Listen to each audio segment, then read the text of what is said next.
This video is an introduction to some of the periodic trends that we'll be talking about in this chapter.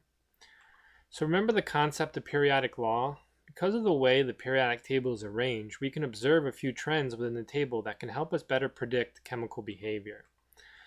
Those trends are atomic and ionic radius, the first ionization energy, electronegativity, and metallic character. And we'll be talking about each one of these in further videos. But before we do that, I want to talk about what causes the change in these trends. So all periodic trends are influenced by three factors. First is the energy level. You can think of that as number of shells. If we have this element here that has 3 shells, it has a certain width or radius. If I had a 4th shell, it would be slightly bigger. If I had 1 less shell, it would be slightly smaller. So size of shells can affect things like radius. It also has an effect on the other trends like electronegativity and first ionization energy. We'll talk about that in more detail in the next couple of videos. The second factor that can influence trends is the charge on the nucleus. You can think of that as the number of protons. So in this element here, I have a specific number of protons and they are positively charged. Those positive charges pull in the negative electrons, which are these blue spheres. Opposites attract. If you have a stronger charge in the middle, aka more protons in the middle, you have a stronger pulling power, which is one of the trends that we'll be talking about. So more charge pulls electrons in closer. So not only does it give it more pulling power, it would influence things like its radius, its size. And the third thing is called the shielding effect. The shielding effect, you can think of it as kind of like the buffering effect. So if I had this pulling power in the middle of this nucleus here, and I have 3 shells, and I'm pulling on this third shell valence electron, I have all these other electrons in the way. That's what shielding is. If I had more shells, this atom's only 3 shells big, but if it was like 7 shells big, that would be even more electrons in the way. This pulling power of this proton in the middle has to pull or influence all the electrons below before it gets to this outer electron. That's what we call shielding effect. So no matter what trend we're talking about, and they ask you a question is, what is this trend or why is this trend? Your answer is going to be one of these 3 things. Now actually, energy level and shielding effect go hand in hand every time. So really you could answer one of 2 things and you got a 50% chance of getting it right.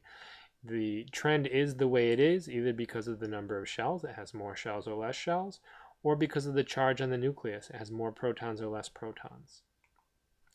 So energy levels and shielding have an effect on group trends. So if we're talking about a group going down a periodic table or up a periodic table, your answer is going to be about shells or shielding. You don't want to talk about protons.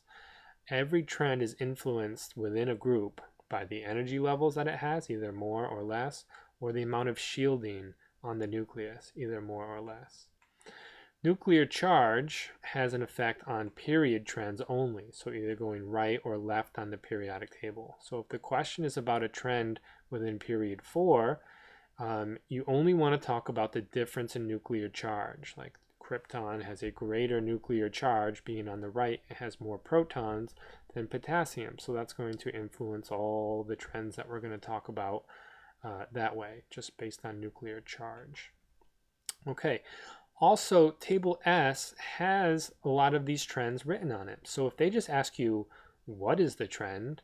Your job is really easy. All you need to do is go to Table S and look it up. You have values like first ionization energy, which is a trend we'll be talking about, electronegativity, and atomic radius.